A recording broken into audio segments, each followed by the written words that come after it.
Hello, everyone. Welcome to SAMBA's January webinar. We're going to be covering a multimodal analgesia review, and that is going to be led by Dr. Peter Amato. This is Ashley Schilling. I'm an associate professor of anesthesiology and orthopedic surgery at the University of Virginia. I'm going to be moderating the webinar tonight. So everybody, welcome. Just to put a plug in for those of you who are not SAMBA members, please consider joining the society as it offers so many benefits to members, including a discount at SAMBA's upcoming annual meeting, which is going to be held in May in Orlando, Florida. Please visit our website, www.sambahq.org, to see the benefits of membership. So before we get started, I just wanted to cover a few quick housekeeping notes. In the upper right side of your computer screen, you will see a control panel. Please note that this webinar is listen-only mode. So if you speak, we will not be able to hear you, but we do encourage you to submit your questions in the chat box. So I will be looking for questions and we'll answer them at the end of the presentation. You can type in a question or comment and submit it at any point during the presentation. And then we'll have time for the question and answer at the end of the presentation. So I want to introduce Dr. Peter Amato. He is an assistant professor of anesthesiology at the University of Virginia. He is the director of the fourth-year anesthesiology clerkship and is heavily invested in resident and medical student education. Dr. Amato specializes in regional anesthesia and ambulatory surgery. Some of his interests include acute pain management, medical education, and medical stimulation. So he is quite an expert on multimodal analgesia, and I'm going to turn it over to Dr. Peter Amato, and I'll be back at the end of the presentation. Thanks, you all. Thanks, Ashley, for that introduction. Today we're going to be talking about all sorts of different analgesics that are relevant to our care in the ambulatory surgery population. So let's get started. So why do we want to do this? We know if we use different analgesics from different classifications, things work better. In the age of ERAS protocols, it would behoove you to become familiar with some of the ideas represented there that we'll sort of go over in a couple of slides in terms of the outcomes of reduced stays, et cetera, that can probably be applicable in the ambulatory population as well.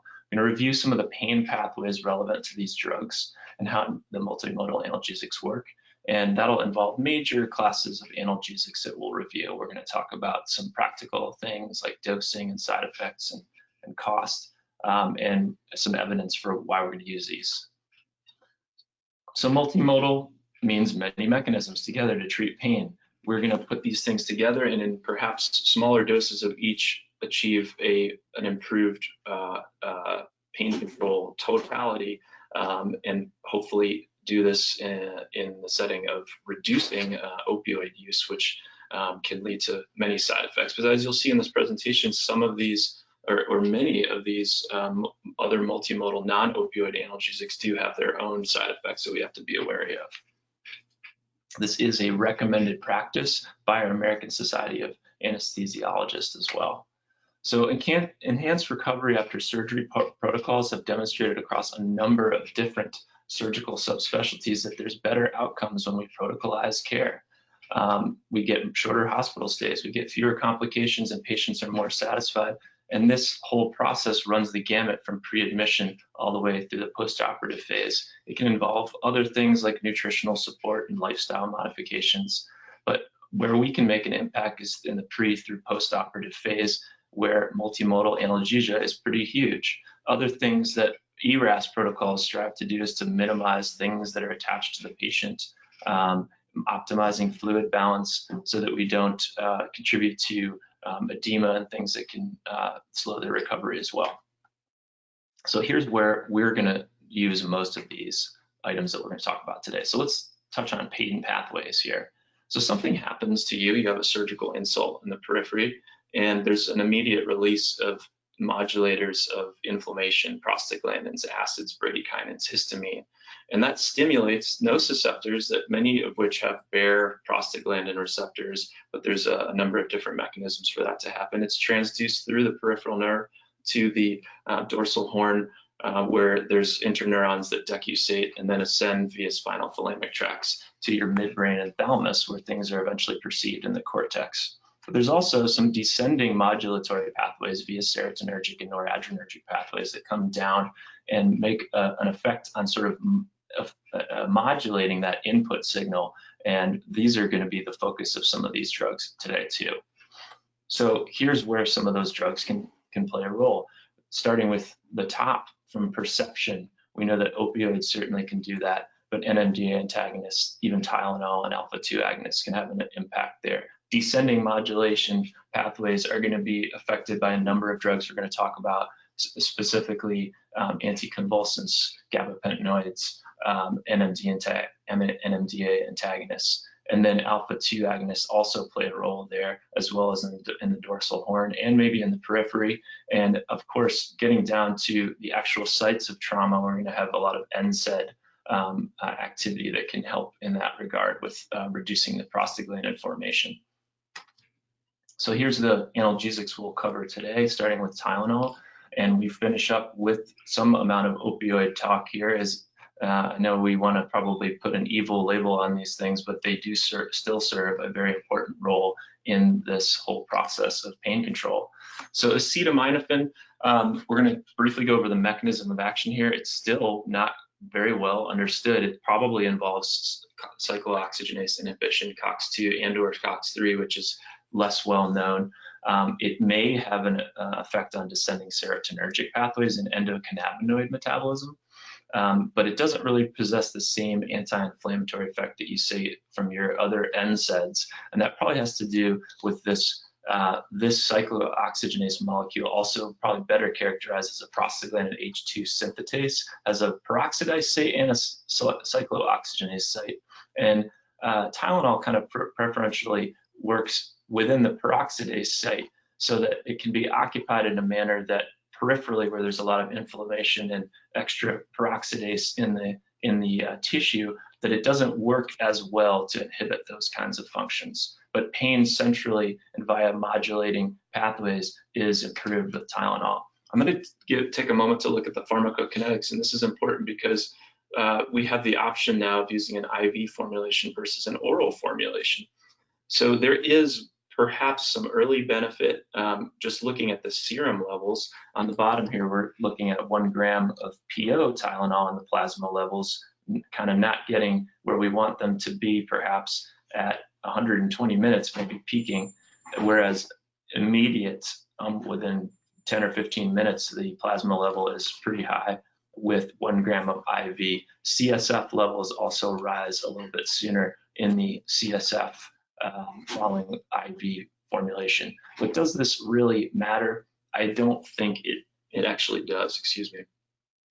So here's a couple of studies that are looking at painful surgeries, hip and knee replacements, not ambulatory, but give you an idea of the potential impact. And in the Politi study here, you really only see maybe 1 VAS point improvement when you're comparing IV to oral medications in the PACU ×0, and that is it. In this other Westrick study, which is another large or reasonably large total hip replacement study, there's no difference in any of these pain scores. So really, it comes down to a cost question in my mind, whether or not you're going to consider this at all. This is yet another one here for ambulatory lap inguinal hernia repairs. Again, no difference.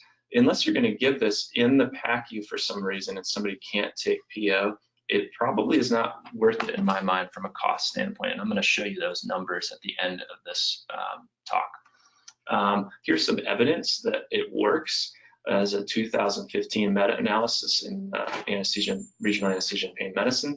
There's over 500 patients here, and we're running the gamut of different types of cases that are included.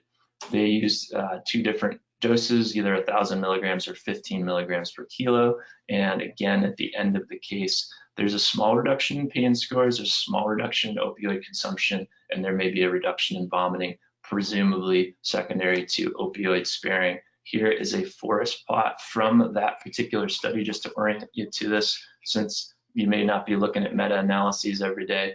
So this outcome is at 4 to 6 hours. And these are number of patients experiencing at least 50% pain relief. And we're looking at the risk ratio, or how many people versus, in the Tylenol group versus the placebo group experienced relief. And we're talking about a twofold difference with significant reached. So it does work. It's maybe not a phenomenal reduction in pain scores, but as you'll see with a lot of these things, when individually studied, the pain reducing VAS scores as well as the opioid reductions are modest. But when you combine them, I think is when you really see the main benefit.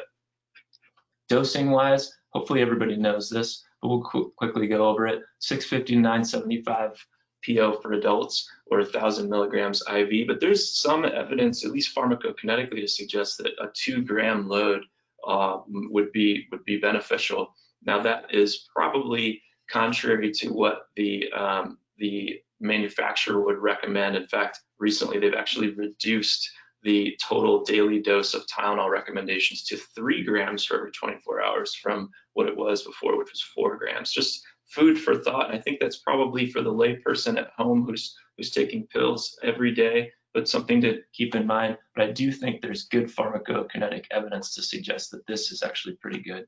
Kids, 15 milligrams per kilogram. You might consider PR in these, which has a nice pharmacokinetic length duration of action and is very safe. You do want to reduce this in infants and consider not giving it in serious cases of liver disease and malabsorption. Side effects are very mild with this, and some of these things that are listed here are very, very rare. You can get a little vein irritation from the IV infusion. Hepatic and renal toxicity are somewhat of a concern, but with single dosing, I think that's very, very, very rare.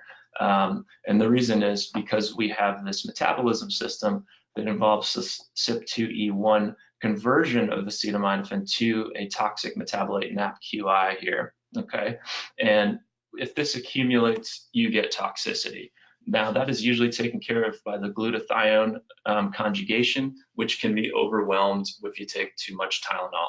And it's worthy to note that some medicines and some commonly used items like nicotine and alcohol will induce that cytochrome and increase the amount of NAPQI and increase the risk of toxicity.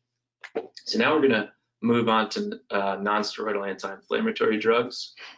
I think this little cartoon sort of frames some of the subsequent slides pretty well in terms of some of the risks. We're going to try to adjust or address some of the common misconceptions about bleeding in subsequent slides and things. Okay, so how does this work? Again, it's a cyclooxygenase inhibitor. It's more specific. We have both non-specific and cyclooxygenase 2 selective drugs that we're going to talk about. We're inhibiting this.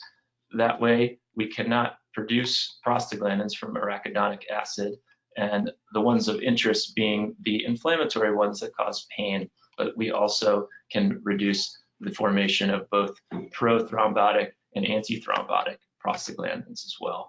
So a review of those, the COX-1 enzyme is considered to be sort of a constitutively active enzyme that plays a housekeeping role in the body. Primarily, the main sites that we are concerned with are platelets and the stomach and the kidneys.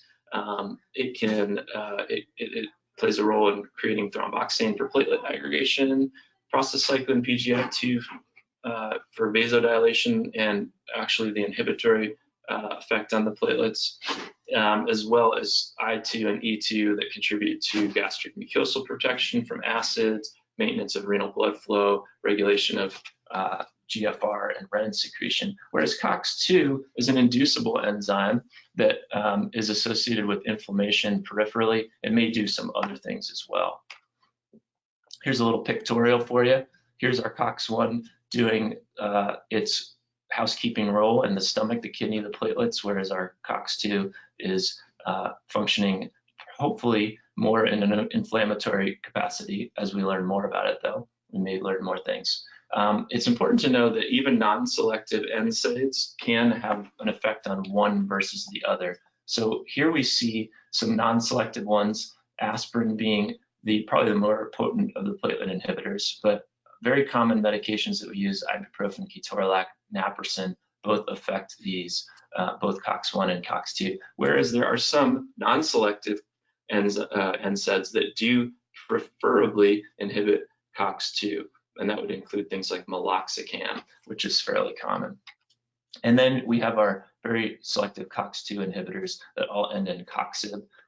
The one that we see mostly in the operative setting is Celebrex or celecoxib, whereas some of these others are not really available. So it's a balance with these things, and one of the concerns are thrombotic risks versus bleeding risks. So it doesn't exactly line up with the non-selectivity or the COX-1, COX-2 selectivity in terms of which do what. On favoring the more thrombotic end of things are the coxibs, and that led to the removal of Vioxx a few years back. Celebrex still does possess that elevated risk, but so do things like ibuprofen, even ketorolac, diclofenac, something to be aware of in your higher risk patients. Whereas on the other side, if you're going to take an NSAID at home, naproxen may be something that is probably the safest with regard to that, and aspirin obviously has a fairly potent antiplatelet effect. So let's go over some of these common misconceptions and things.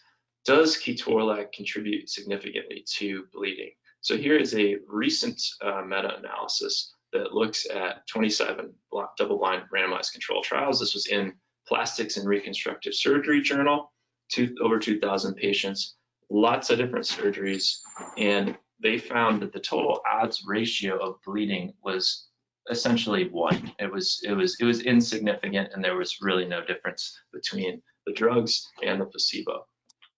And they also found that pain control, no surprise, was superior. They had narcotic sparing effects, and there were reduced sedation and respiratory events as a result. So we're going to look at this in terms of bleeding risk and dose for briefly. This is a sort of subgroup analysis. 30 milligrams or less, again, very low in favor perhaps of ketorolac, not really that significant. And if we go up to more than 30 milligrams, perhaps we're seeing something that goes towards the control. So dose may have something to do with this, and this one is very slightly above 1 in terms of the total risk ratio there. So just to see which ones these are, I'm going to highlight just the studies that perhaps suggested that there was a greater risk of bleeding, and they pass in front of have contribute greater to the risk ratio here, were hysterectomy, myomectomy, total hips, and plastic surgery. But of course, none of these reach significance at all. Okay, so hopefully that's enough to convince you. But we're going to move on to the COX-2, which should in theory have a low risk of bleeding. Unfortunately, they do. This is another meta-analysis. This is you're going to see a lot of these today because they're a bird's eye picture of what's going on in these drugs. 35 studies, 1,700 patients after they selected the 16 that were used in the meta-analysis. Tonsils, abdomen surgeries, all kinds of things again here. So in all of these cases, you'll find that there's really no significance to the differences here. Odds ratios all very close to 1, no effect, or at least similar. One more thing I'll show you are platelet analyzer times. A couple of people have looked at this and really perhaps slightly decreased in this study. Aggregation tests did not inhibit platelet aggregation. It's really a non-issue. Okay. Now we're going to look into the renal function studies here. Another thing that concerns us when we use these. Here's another review, a Cochrane analysis that did find, no surprise when we're using non-selective NSAIDs, that there is somewhat of a small reduction on day 1 across all studies.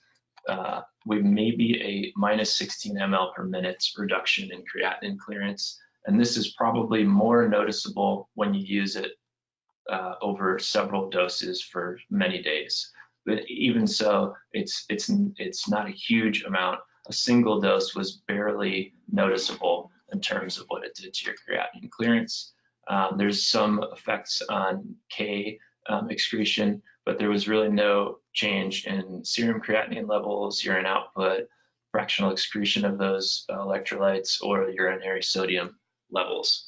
So, okay, let's address another common concern. Your orthopedic surgeon says there is a fracture, he needs to fix it, and he doesn't want you to use Toradol because of bone healing. So what are we gonna do about that? Well, let's talk about the physiology of this real quick and where that sort of fear comes from. So physiologically, COX-2 enzyme is involved not so much with chondrocyte differentiation, but in its hypertrophy and maturation into a hypertrophic chondrocyte and the subsequent angiogenesis and osteogenesis that is the real concern. And in animal models, this has been shown to perhaps have an effect. But really, prostaglandin formation, they have both osteoclastic and osteoblastic effects on bone, and it's really dependent on the type of prostaglandin receptor. So the literature on this is not so great.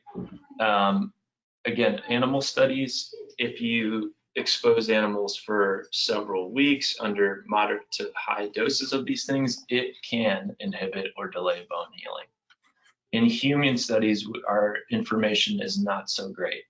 And this is fraught with basically multiple different types of fractures and procedures, different types of drugs that are used, and many different pros and cons, many different levels of quality in the research. This is a recent review that specifically tried to address the research quality in those studies to try to make some type of an estimation of what we should do here.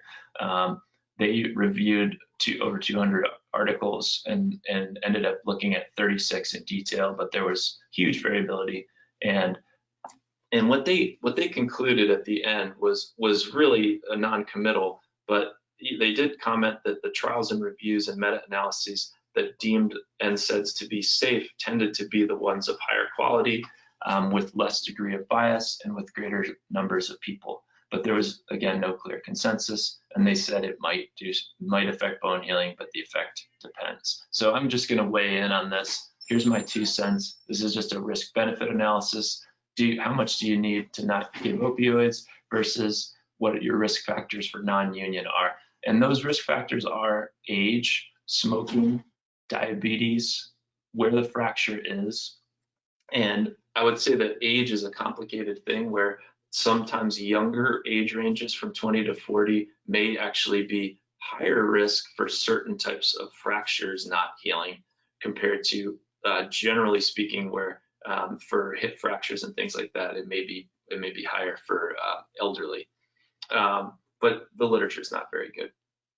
I would personally not give this in a situation where you're actually repairing a previous non-union. The fracture had a time to heal and it did not heal, or this has been a prior ORIF and it didn't work. Okay, that would be legitimate reasons, I believe. But a single dose in the operating room, honestly, I can't really think that that's going to have a major effect here. So let's talk about efficacy very quickly because it's obvious that these things work. They reduce early pain. I'm going to talk about ketorolac and ibuprofen a little bit here. It spares opioids. It reduces nausea. Ibuprofen, kind of the same thing, has sort of, in this one study, a very impressive sort of number needed to treat to reduce patients' pain by 50% with just 400 milligrams. Was you only had to give this to 2.5 people, and that might be less if you start adding other multimodal analgesic agents like Tylenol.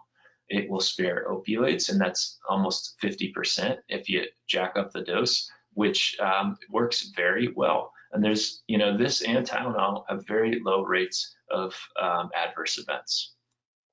So everybody gets NSAIDs.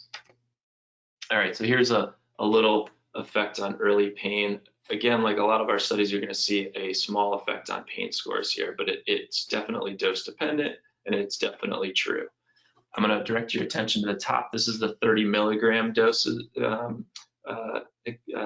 papers that were reviewed, and you can see that there's some effect there. And then on the bottom are all 60 milligram doses, which appear to have a dose-dependent effect here. But it's still, we're talking maybe a half a VAS point, which is, arguably not something that's worth doing. But again, I really do think if you combine these things, that it's worth it. And you will also see that in many of these, that morphine consumption ends up being less than what your VAS score will tell you too.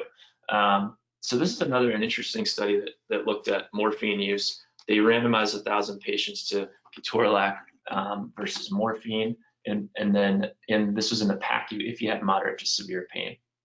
They're all abdominal and orthopedic, or most of the abdominal and orthopedic surgeries. And then they measured pain and subsequent morphine consumption after that initial morphine dose. And you'd see here that those that had the ketorolac and then afterwards gave morphine. This is the morphine dose after that initial intervention. It's about half. Now these are small numbers, yes, but 5 milligrams, to say that 30 milligrams of ketorolac is worth 5 milligrams of morphine, I think is pretty good. Celecoxib, again, also works. There's a dose dependency to it. It's probably as good as ibuprofen at similar doses and ketorolac. Anecdotally, I'm not so sure if that's true, but I will take what these articles are saying right now. Remember that it does have a sulfa moiety, and you may not want to give this to people who have a sulfonamide allergy. Moving on to gabapentinoids. These guys are not GABA drugs, okay? They were derivatives initially of how they were designed, but they're not directly affecting the GABA receptors. What do? They bind the alpha-2 delta subunit of voltage-gated calcium channels. What does that do? It blocks the channel. You get decreased depolarization. You get decreased release of neurotransmitter at the synaptic button. And that tends to cause a number of things. Now, I know I just said that it's not GABAergic, but I think because of reduced inhibition, there is an increase in synaptic GABA. So those previously inhibited inhibitory pathways are now less inhibited, and you get some sort of GABAergic activity, and then you reduce the release of excitatory neurotransmitter. There may be an effect in the dorsal horn, and there's probably some stimulation of descending inhibition, which is the most interesting of its mechanisms, and may have a modulatory effect on chronic pain. I think it does, as well as inhibition of serotonergic facilitation in those same descending pathways. And we're finding out lately that it may have an anti-inflammatory effect as well. Now, the big thing about gabapentin is that if you give too much of the stuff, it's going to make you sleepy, okay? Sedation, dizziness, ataxia, nystagmus, tremor. These are the things that we're going to have to watch out for, and we're going to have to dose appropriately for. This is a recent article in Anesthesia and Analgesia, and it's kind of a scary title that they associated gabapentin with postoperative respiratory depression. And it was a lot of patients that they looked at. It was a multivariate analysis, not perfect, but they did find that there was a slightly increased odds ratio of respiratory depression when gabapentin was used. Now, when they broke down those people that did have the endpoint, they tended to be older, they tended to have other sedatives, and they tended to have more opioids, okay? Is it efficacious? There's a small reduction in pain scores, small reduction in opioid use, reduction in nausea and vomiting across multiple procedures. Here's several different individual studies, breast, spine, and a combination of different things, where we do see as kind of a similar effect to many of these individually studied non-opioid analgesics that you see in like a 5 to 10 morphine difference. Another one is pregabalin. Compared to gabapentin, it's got similar sparing properties. Pain may be potentially better when you're looking at neuropathic pain, may have, though, a greater incidence of adverse events. This is the same guy as one of those other studies, but he did this separate one for Lyrica, and he found that there's a similar reduction in opioids there, but an increase in serious adverse events. And those included readmission, prolonged hospital stay, postponed operation, secondary to sedation, not good. These are the things that would concern us about our gabapentinoids. real quick, why could there be a difference from Lyrica, pregabalin, and gabapentin, Neurontin? It has to probably do with the pharmacokinetics. Here in the white circles, you're going to see the pregabalin has a fairly linear response, whereas gabapentin at increasing doses tends to plane out because the mechanisms of absorption become saturated. So after a certain point, the benefit is less on the top here. It also means that the onset is slower. The metabolism of these things, they have minimal liver conversion. They're mostly renally cleared. You do have to be concerned about reducing that dose in renal disease, but it needs to be fairly significant renal disease for that to make a huge impact on a single dose. Let's see here. Sorry, folks. Okay. All right, so how are we going to dose these things? This is a study that's looking at both Lyrica and Neurontin at various doses. I want to direct your attention to the ones that showed more opioid reduction. And these tended to be for Lyrica at the 150 to 300 milligram dose, and then gabapentin up at 900 to 1200 milligrams, which is kind of a lot. And probably within a range that is going to be more likely to cause these sedative and dizzy effects. And those are probably, from what I have read, greater in the pregabalin family.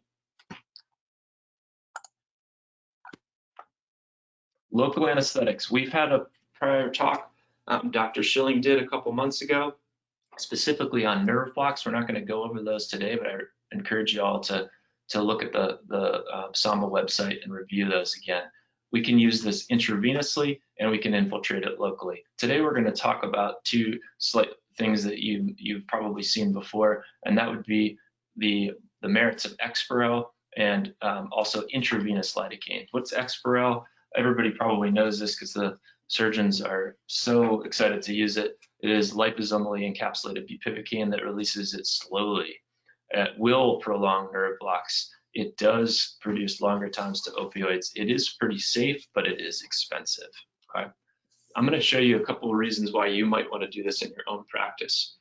This is one of our own data from a previously presented, this was previously presented at the American Transplant Congress, and this is three different groups of donor nephrectomy patients that are giving a kidney, living donor nephrectomy to another family member. This group here didn't receive any Exparel. This one, the surgeon injected the Exparel, and this one was a tap block done with Exparel. And we're looking at morphine equivalents throughout their entire hospital stay, and which was typically 2 days. This is 20 milligram morphine equivalents. We're talking, a tap block in this group of people reduced that morphine consumption considerably and allowed them to get out sooner. So if you use this in the right way, it will work. Here's a study. It was funded by Pasira, but it does, I think, demonstrate that it does work. These are interscaling blocks that you will see. One group on the blue line received 10 mLs of Exparel and 5 of 0.25% bupivacaine mixed. And then the orange line is going to show you 15 mLs of just 0.25% bupivacaine. And we see that their mean worst pain scores are reduced up to 7 days post-op. So if you're going to use this, here's a couple of suggestions. You can use up to 20 mLs, that's the max dose. For interscaling blocks, the recommended FDA-approved dose is actually half of that, 10 mLs. You need to mix in free bupivacaine for this to really work well, because there is a very long lag in the liposome release. I would recommend that you use saline to confirm where your needle is first, because when you start injecting the Exparel, you may see bubbles that obscure your view. Here's a couple recipes for you. For tap blocks, we use 20 mLs of Exparel and 20 mLs of 0.25% bupivacaine mixed 1-to-1, and then you put 20 mLs on each side. Interscaling block, we mix it with 0.5%. bupivacaine 1-to-1, and we used 20 ml total volume. Our experience with that has been probably about 48 to 72 hours of analgesia. You can also increase the volume further should you need a greater volume, and you can add up to 60 cc's of 100% bupivacaine if you need to. All right, IV lidocaine. IV lidocaine can be infused in the operating room, and it's been shown to improve pain, nausea, vomiting, ileus, opioid use, and length of stay. And interestingly, it has a nice MAC reducing property, which probably contributes to its PONV reduction as well, maybe up to 20 or 30%. The effects that you're going to get from this outlast the infusion and the half-life of the drug by probably 8 or more hours. So there's something interesting going on with lidocaine. You know, at the levels that you're getting with the recommended dosages that I'll show you, it's going to mimic those if you had an epidural with lidocaine in about 1 micromolar. We think that some of these pain effects have to do with an anti-inflammatory effect, and that is probably due to an effect on polymorphonuclear leukocytes. But it may have an effect on wide dynamic range neurons because they're a little bit more sensitive to lower concentrations that probably otherwise would not be blocking nerves. But again, the clinical effects outlast what you're doing during the infusion, even though it's a very short half-life of the drug. Specific surgery types, here's a few out here, including ambulatory, all of them reducing pain scores, even potentially reducing chronic pain in these breast cases, reducing opioids, improving time to discharge in our ambulatory population. Sounds pretty good to me. Overall, I would say that the evidence is stronger when you use this for an abdominal procedure. Here's how you use it. Everybody's familiar with an induction dose of 1 to 1.5 milligrams per kilogram, and you probably want to run this 30 to 40 mics per kilo per minute. And you could, if you wanted to, keep running it at a lower rate in the PACU initially, or at least through emergence to improve airway reactivity as you're extubating. But if you do, it may take a little bit longer to wake up because it does have that sedating effect at lower doses. Let's talk about the NMDA receptor. This is probably the one of the most interesting targets for our multimodal analgesia to me. Here are a number of drugs that will work on that receptor. We all know ketamine, but magnesium works, nitrous oxide does. Tramadol has multiple different mechanisms of action. Methadone has that, and so does dextromethorphan. So your cough syrup can help too.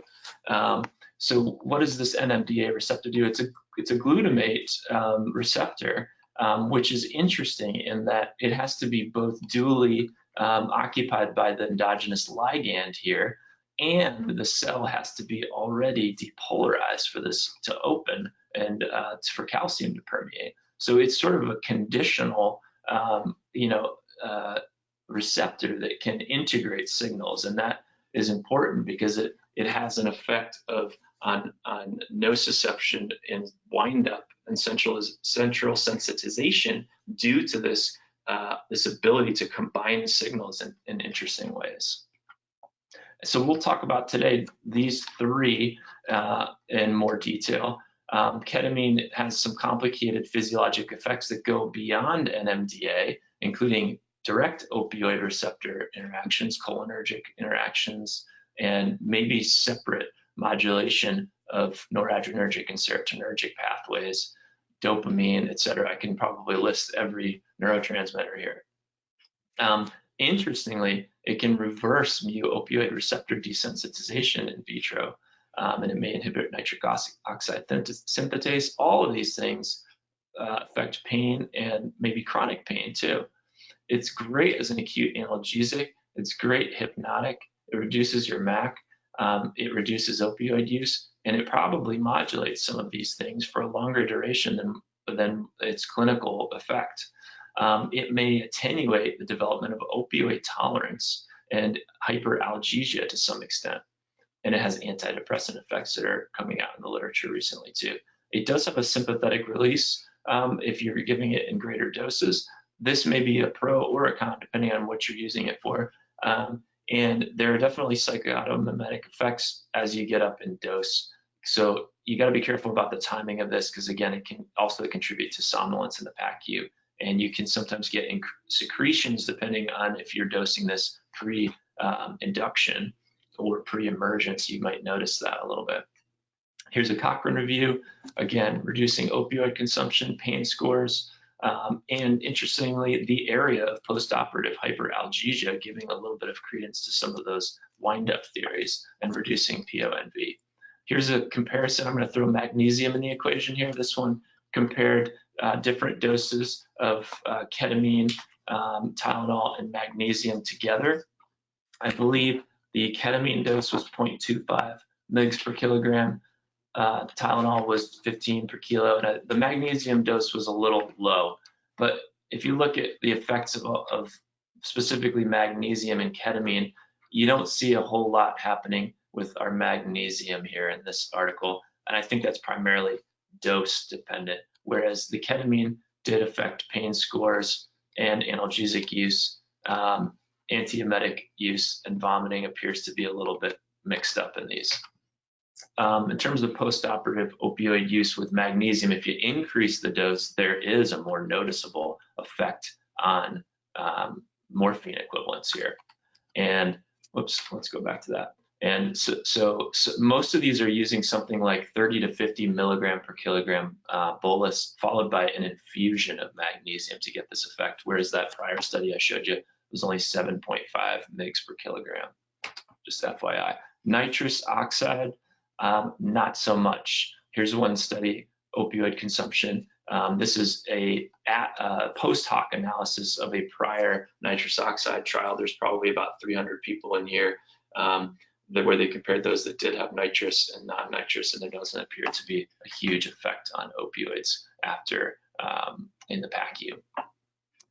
Dosing-wise, ketamine, for the purposes of ambulatory anesthesia, I would probably suggest that you stick to a single bolus dose of maybe up to 0.5 milligram per kilogram. And if you're going to do an infusion, that would probably be for longer cases, and you probably want to stop that infusion a reasonable amount of time before emergence so that you don't delay things and you don't have excessive sedation or psychotomimetic effects in the PACU. Magnesium would give 30 to 50 milligrams per kilogram. I threw this in there just for fun. You may see this one day. It is a cheap medicine. It's just not found in most ASCs. And that would be, most of the studies looked at 90 milligrams PO. That's about 6 times the dose that you'd take for cough suppression. And you're probably going to see some amount of psychotomimetic effects with this, but it seemed to be manageable in those studies versus 40 milligrams IM. Dexmedetomidine, I'm going to move on here. Again, you're going to have alpha-2 receptors throughout your central nervous system and peripheral nervous system, and we can affect we can get our effects through many different locations. Pros: small impact on pain and opioid use, like many of these other studies, can be helpful hemodynamically in cases of hypertension, but it can cause dose-dependent bradycardia and definitely sedation and PACU, and it's expensive. Here's the pain score effects in this meta-analysis by Wang in 2018. Again, it's a small effect consistent with some of our other agents that I've described today. And most of these looked at 0.5 mic per kilo to 2. And I'm just going to show you real quick. These are just the ones that gave boluses, which may be a little bit lower, but if you increase that bolus to 1 mic per kilo, you're starting to see a more noticeable effect in favor of the dexmedetomidine. Opioid reduction was similarly reduced. PACU opioid reduction alone was very small, but you did prolong your request to analgesia by a half an hour. Some of that may be due to increased sedation, I think. You can decrease or increase your time to discharge. Here's a colonoscopy study where they assessed if people were ready for discharge 30 minutes after the procedure. Half of these people had propofol plus a little bit of dexmedetomidine, and you can see that only 51% of them were ready for discharge at a half an hour versus 88%. They didn't really find any significant major problems with bradycardia. BP was a little bit lower, but not a problem.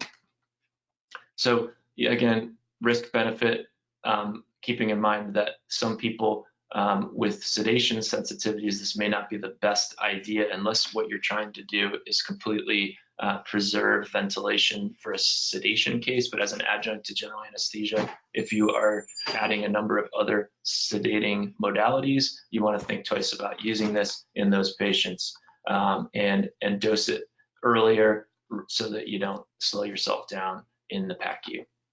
Opioids, we know how these things work. We're getting I'm going a little bit over here. I'm going to skip through some of these, so hopefully people know. But what I wanted to tell you about here is a few ideas regarding considering oral medications, considering the duration of action and the simplicity of metabolism with these things when you choose them, and to obviously reduce these when you're going to use gabapentin and ketamine and Precedex altogether.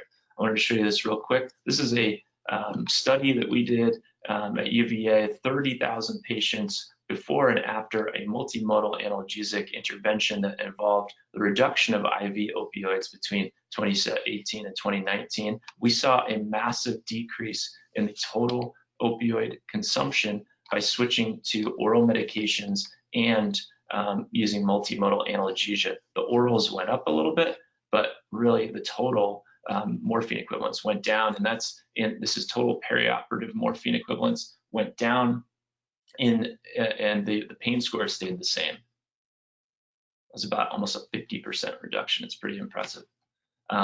So reasons to consider PO, they may have a more favorable duration of action. This is a single opioid IV dosing versus PO. You won't get the peak, but you will get a more smooth and perhaps longer duration that may be more beneficial to an operation if you're giving it ahead of time compared to up and down with super short and potent IV opioids that can contribute to other things like opioid-induced hyperalgesia. Just wanted to mention here that perhaps if you do ketamine, that up and down effect or that opioid-induced hyperalgesia, there is some evidence to suggest we can inhibit some of that. Here's an extended release opioid versus a traditional opioid, OxyContin versus oxycodone. It's got a very bad rep, but it's got a real use, and we've been using it during our conversion from IV to orals because of this. The peak is the same. This is the same dose, 20 milligrams and 20 milligrams, but you have a longer duration of action. If you know the surgery is going to be longer, and you're only going to give them 10 milligrams of extended release oxycodone, it's not going to be a lot total dose, and it will be working when you wake up. There is variability in how these things are metabolized, and that has to do with different cytochrome effects and variabilities and SNPs between people. So I encourage you to consider using ones like hydromorphone that have a less of an effect by this variation. Hydromorphone has no phase 1 metabolism. It is just glucuronidated, oxycodone does have some variability, and codeine has a lot of variability. Okay, getting to the end here, a quick overview of costs. These are some of the more expensive drugs, and I included some other cheap ones just for comparison. IV Tylenol at our institution costs the hospital is over $40. Ketamine is a little bit more expensive, and Precedex is expensive too. Many of these other ones are fairly cheap. Keep that in mind. I didn't put Exparel on here. I think I showed it on the other side. It's $315 a pop. So you can do a number of things for different levels of pain control. If you expect that the pain level is going to be low, you can just avoid all opioids and all of these more sedating multimodal analgesics. Do some local Tylenol and an NSAID.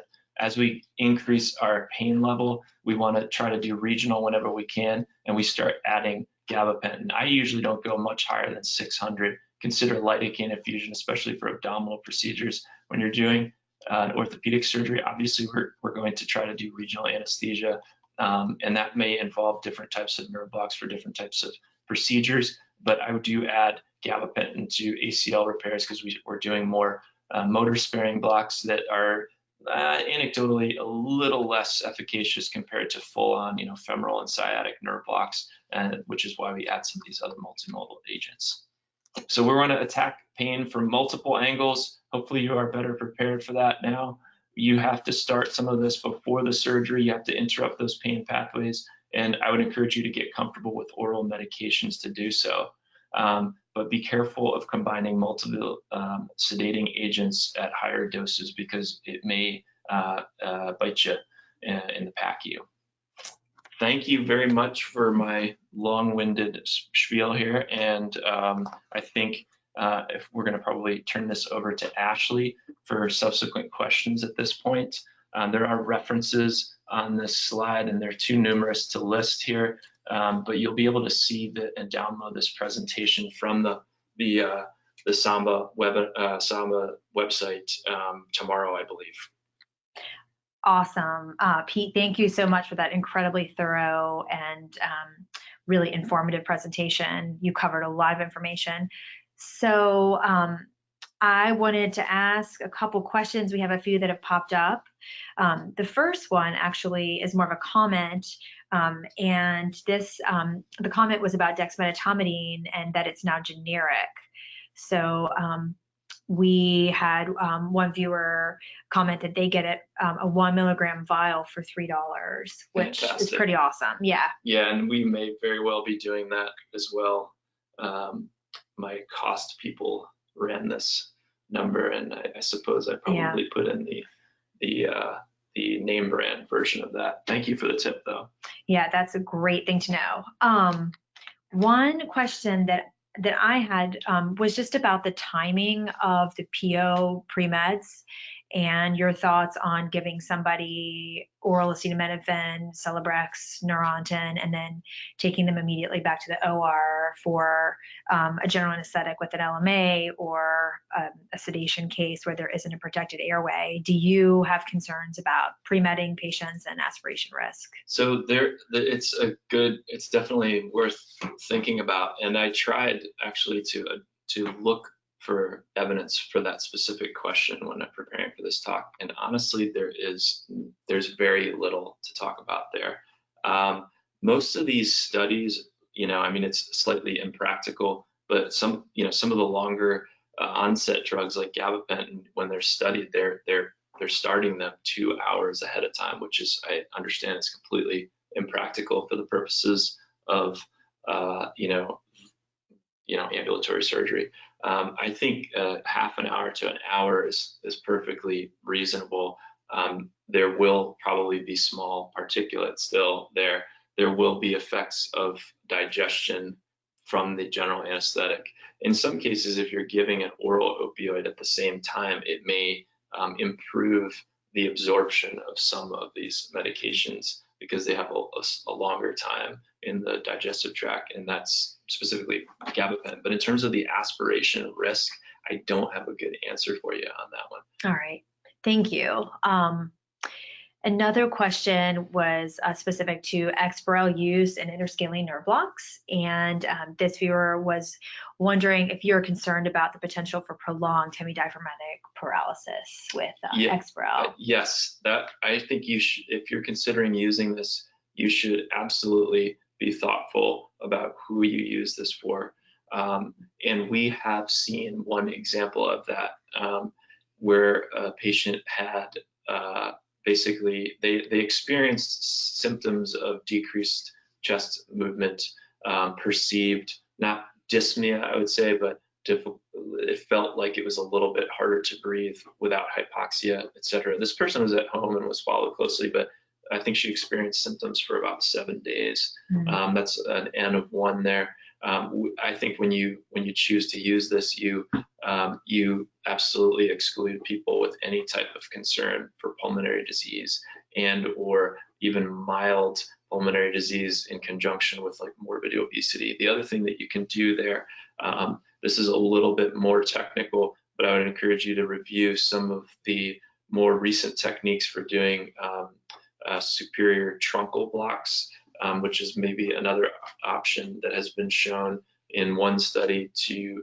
have almost, I think 95% of the patients when they used a 15 ml superior trunk block had no effects that could be perceived by PFTs, et cetera. Excellent. All right, great. This is a wonderful question. So the question here is SAMBA working to develop a multimodal analgesia protocol to avoid use of opioids for those unfortunate people with opioid use disorders who are now in recovery and will be needing surgery in the future. The comment is that relapse, risk, and deaths are real possibilities, and we will be caring for thousands of people in this situation over the next 4 to 5 decades. So I think that's a really great point, and question. yeah, very thoughtful and complicated. I'm not aware of anything in the works right now, but after having given this talk, maybe that's something that we should work on. I don't think we have plans for it at this juncture, but I think that's a great suggestion. I think that's a great suggestion. You know, our institution has a number of ERAS protocols and multimodal protocols for specific surgeries, and as we do this more and more and have more data and better outcome studies, it would be incredibly helpful to formulate protocols for specific surgeries and also for high-risk patients. So I think it's a great idea. So just another question about ketamine. How often are you seeing side effects from ketamine in postoperative patients, you know, at doses of 0.5 per kilo? And how do you manage these side effects that can be troubling to patients?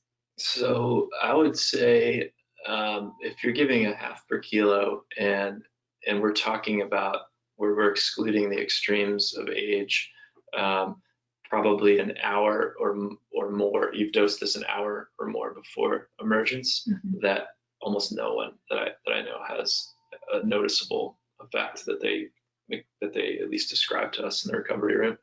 But you know, inpatient surgeries are a little bit different, where we may be more aggressive with ketamine infusions and longer procedures, and we do see that on occasion, and it can be fairly well managed with just benzodiazepines as needed, and at least that you know, gets you through the tail end of those side effects with some extra amnesic effects to help mitigate that. But you know, in reality, if you're running this for a long time, there are people that report, you know, funny dreams the evening after the procedure as well. And I don't know that I have a great answer on that, but I think single dose, you're pretty safe. Yeah, great.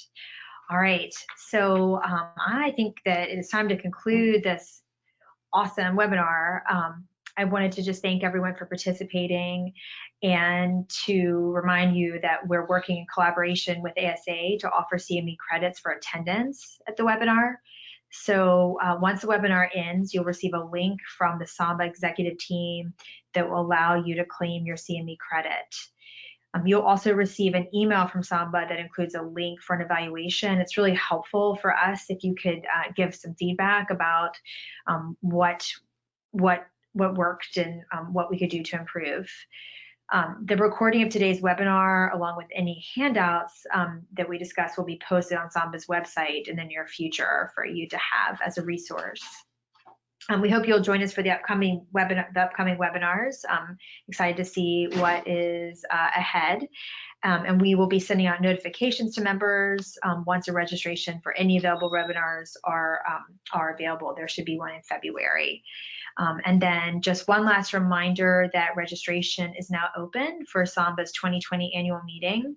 And again, that's www.sambahq.org, sambaheadquarters.org, to join us in sunny Orlando, Florida, and that will be in May. And thanks again for joining us for this really educational hour. We appreciate it.